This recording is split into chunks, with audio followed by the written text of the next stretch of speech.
இந்த ஜூன் மாதம் 6ஆம் தேதி இந்த வெள்ளிக்கிழமை நீங்க ரொம்ப நல்லா இருப்பீங்க. இன்னைக்கு நீங்க ரொம்ப ரொம்ப நல்லா இருப்பீங்க. இன்னைக்கு நம்முடைய ஆலயத்துல உபவாச ஜெபம் நாம ஒழுங்கு செய்திருக்கிறோம். விசுவாச தேவ பிள்ளைகள், ஒருவேளை இந்த காலையில் நீங்க ஃப்ரீயா இருந்தீங்கன்னா வீட்டுல நேரங்களை விரயமாக்காம இன்று உள்ள உபவாச ஜெபத்திலே ஊக்கமாய் உற்சாகமாய் பங்கு கொள்ளுங்கள். நீங்கள் ஆசீர்வதிக்கப்படுவீர்கள். உலகத்தின் பல வித்தியாசமான இடங்களில் நீங்கள் இருந்தாலும் ஆன்லைன்ல இந்த ஜெபத்துல நீங்க பங்கு கொள்ளுங்க. தேவனுடைய பேர் ஆசீர்வாதம் விசேஷமாய் உங்களை நிரப்பும். இந்த நாளிலும் இந்த காலையில உங்களுடைய நல்வாழ்வுக்காக தேவனுடைய வார்த்தையை நான் வாசிக்க போறேன். கவனிக்கலாமா? யோபுவின் புஸ்தகம் 5ஆம் அதிகாரம் 24ஆம் வசனம். உம்முடைய கூடாரம் சமாதானத்தோடு இருக்க காண்பீர். உம்முடைய வாசஸ்தலத்தை விசாரிக்கும் போது குறைவை காண மாட்டீர். உங்க வீடு ஆசீர்வதிக்கப்பட்டிருக்கும். இன்னைக்கு இந்த நாள்ல ஆண்டவர் உங்கள் வீட்டை, உங்க கூடாரத்தை விசேஷமாக ஆசீர்வதிக்க போகிறார். இந்த உலகத்திலேயே நமக்கு ரொம்ப பிரியமான ஒரு இடம், பிடிச்ச ஒரு இடம், நம்ம மனசுக்கு விரும்புகிற ஒரு இடம், நாம் இளைப்பாறுகிற இடம், நம்முடைய சொந்த கடமைகளை நாம் நிறைவேற்றுகிற ஒரு இடம், நாம் உணவு அருந்துகிற ஒரு இடம், எல்லா நிலைகளிலேயும் நாம் நிறைவோடு நிம்மதியா இருக்கக்கூடிய சுதந்திரமான ஒரு இடம் என்று ஒரு இடம் இருக்குமேயானால் அது நம்முடைய வீடு. நம்ம வீட்டுல ஆண்டவர் நமக்கு தரக்கூடிய ஒரு பெரிய ஆசீர்வாதம் சமாதானம். இன்றைக்கு கர்த்தருடைய ஊழியக்காரனா நான் உங்களை பிளஸ் பண்றேன், உங்க வீட்டை பிளஸ் பண்றேன். இந்த வார்த்தையின்படி உங்க வீட்டுல சமாதானம் இருப்பதாக, உங்க வீட்டுல சமாதானம் குடிகொண்டிருப்பதாக. வீட்டுல எத்தனை ஆசீர்வாதங்கள் இருந்தாலும் எல்லா ஆசீர்வாதங்களிலும் மேலான ஒரு ஆசீர்வாதம் சமாதானம். சில சகோதரர்களை நான் சந்தித்திருக்கிறேன், சம்பாஷித்திருக்கிறேன். அவங்க வேலைக்கு சென்று 4 மணி 5 மணிக்கெல்லாம் ஆபீஸ் முடிஞ்சிரும். ஆனா வீட்டுக்கு போக மாட்டாங்க.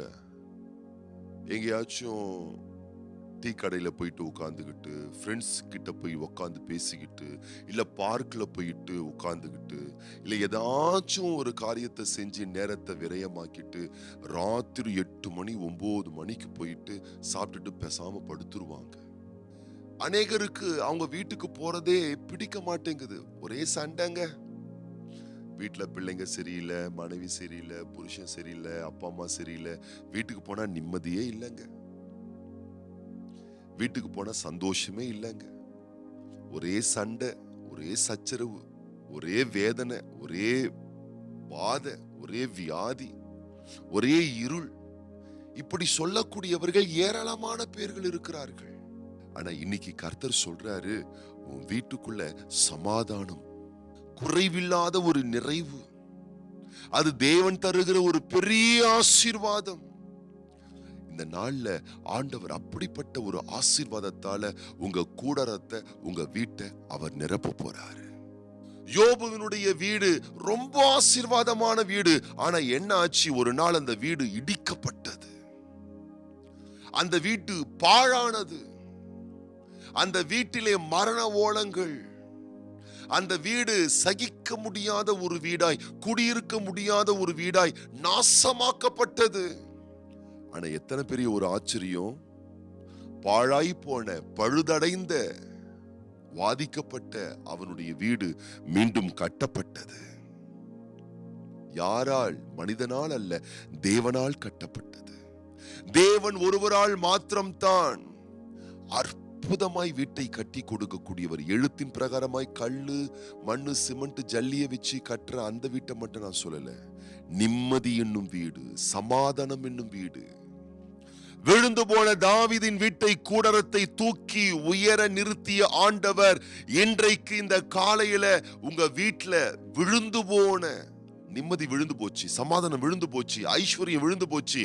நல்ல ஒரு நாள் எங்க வீட்டுல குடும்பத்துல நல்ல உறவுகள் ஐக்கியம் இருந்துச்சு, நிம்மதி இருந்துச்சு, இதே வீட்டுல நாங்க சந்தோஷமா கொண்டாட்டமா இருந்தோம். ஆனா இன்னைக்கு அந்த கொண்டாட்டம் எங்க வீட்டுல இல்ல, அந்த சந்தோஷம் எங்க வீட்டுல இல்ல, அந்த நிம்மதி எங்க வீட்டுல இல்ல, அந்த செழுமை எங்க வீட்டுல இல்ல, அந்த செழிப்பு எங்க வீட்டுல இல்ல, ஒரு சிரிப்பு எங்க வீட்டுல இல்ல என்று நீங்கள் வருத்தத்தோடு இருப்பீர்கள். ஆனால் விழுந்து போன தாவீதின் கூடாரத்தை தூக்கி நிமிர்த்தி கட்டி எழுப்பிய ஆண்டவர் உங்க வீட்டுல சமாதானத்தை மீண்டும் துளிர்க்க செய்வாராக. உங்கள் வீட்டில் சமாதானத்தை ஏற்படுத்துவாராக. அவரால் அது முடியுங்க. தாவீதின் வீட்டை கட்டி எழுப்பிய ஆண்டவர், யோபின் வீட்டை கட்டி எழுப்பிய ஆண்டவர். வேதம் சொல்லுகிறது 127ஆம் சங்கீதத்துல, கர்த்தர் வீட்டை கட்டாராகில் கட்டுகிறவர்களுடைய பிரயாசம் விருதா. நீங்க வீட்டுல சமாதானத்தை நிலைநாட்டுவதற்கு, சந்தோஷத்தை நிலைநாட்டுறதுக்கு 1000 பிரயாசப்பட்டாலும் அது வீணா போகலாமா? ஆனா கர்த்தர் அந்த நிம்மதி, அந்த நிறைவு, அந்த சந்தோஷம், அந்த சமாதானத்தை தர தீர்மானிச்சிட்டா அதை யாராலையும் தடுக்க முடியாது. இன்னைக்கு கர்த்தர் உங்க வீட்டுல சமாதானத்தின் ஆசீர்வாதத்தை, சந்தோஷத்தின் ஆசீர்வாதத்தை, வெற்றியின் ஆசீர்வாதத்தை, வாழ்வின் ஆசீர்வாதத்தை, ஐஸ்வர்யம் என்னும் ஆசீர்வாதத்தை உங்க வீட்டுல கட்ட போறாருங்க. அதை நீங்க பாப்பீங்க. இந்த நாள்ல இருந்து உங்க வீட்டுல குறைவற்ற நிறைவுகளை நீங்க பாப்பீங்க. ஆண்டவர் அந்த அளவுக்கு உங்க வாழ்க்கைய, உங்க கூடாரங்களை நிறைந்த ஒரு நன்மைகளால் ஆண்டவர் முடிசூட்டுவார். கர்த்தரை நம்புங்க, அவர் வார்த்தை விசுவாசிங்க. உலகம் தரக்கூடிய சமாதானம் அல்ல, அவருடைய நதி போன்ற சமாதானத்தை உங்க வீட்டுல அவர் பாய செய்வார், பாய்ச்ச செய்வார், பெருக செய்வார். இந்த நாளிலும் பிறந்த நாட்கள் காணக்கூடிய அன்பு சகோதரி M Subashini, sister S Kannagi, sister P Kumudha, sister K Grace Punitha, sister Jaya, sister S Grace Poorani, sister Nisha, அதுபோலவே பிள்ளைகள் P Tharun, J Rishitha, R Manasa, Nishanthini மற்றும் திருமண நாள் காணக்கூடிய சகோதரர் எம் மனோஜ், தமிழ் அழகி தம்பதியார், பிரதர் சந்தோஷ், மரியா தம்பதியாருடைய திருமண நாளுக்காக நாம் ஜெபம் பண்ண போறோம். கண்களை மூடி நம்ம ஜெபம் பண்ணலாமா? பரலோக தகப்பனே, இந்த ஜூன் மாதம் 6ஆம் தேதி வெள்ளிக்கிழமை இந்த காலையிலே என்னோடு கூடவே சேர்ந்து ஜெபிக்கிற ஒவ்வொரு பிள்ளைகளை நீர் விசேஷமாக ஆசீர்வதிப்பீராக.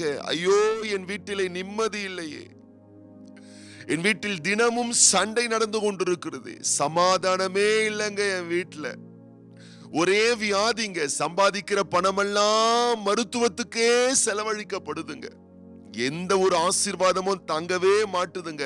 ராத்திரியில வீட்டுல நிம்மதியா தூக்கம் இல்லைங்க, கெட்ட கெட்ட சொப்பனத்தால பாதிக்கப்படுறோங்க, மகிழ்ச்சி இல்ல, ஏன் தான் வீட்டுக்கு வந்தோன்னு தோணுது, ஒரே கலக்கம், ஒரே கவலை என்று உம்முடைய பிள்ளைகள் அவரவர்களுடைய வீடுகளிலே கலக்கங்களையும் காயங்களையும் கண்ணீர்களையும் பயங்களையும் திகில்களையும் அனுபவிக்கக்கூடியவர்களாய் இருப்பார்களே. ஆனால் இன்றைக்கு பரிசுத்த ஆவியானவருடைய வல்லமை ஒவ்வொருவருடைய வீடுகளுக்குள்ளாக உட்பிரவேசிக்கட்டும்.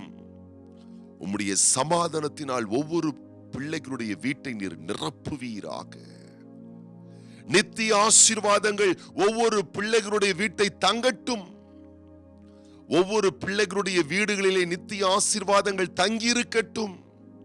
இந்த வார்த்தையை கேட்டுக்கொண்டிருக்கக்கூடிய, இந்த காலையில என்னோடு கூட சேர்ந்து ஜெபித்துக் கொண்டிருக்கக்கூடிய ஒவ்வொரு பிள்ளைகளுடைய வீடுகளிலே ஆஸ்தியும் ஐஸ்வர்யமும் தங்கியிருக்கட்டும், ஆரோக்கியம் தங்கியிருக்கட்டும், சமாதானம் தங்கியிருக்கட்டும், சந்தோஷம் தங்கியிருக்கட்டும், அன்பு தங்கியிருக்கட்டும், அந்யோன்யம் தங்கியிருக்கட்டும். வேதனைகள் ஓடி போகட்டும், நஷ்டங்கள் ஓடி போகட்டும், குழப்பங்கள் ஓடி போகட்டும், குடும்ப உறவில் இருக்கக்கூடிய மன குழப்பங்கள் ஓடி போகட்டும், பிரிவினைகள் ஓடி போகட்டும். சமாதானமும் அன்பும் சந்தோஷமும் ஒவ்வொரு பிள்ளைகளுடைய வீட்டை நிரப்பட்டும். குறைவுகள் விலகட்டும், குறைவுகளை காணாதிருக்கட்டும். நிறைந்த ஆசீர்கள் பெருகட்டும்.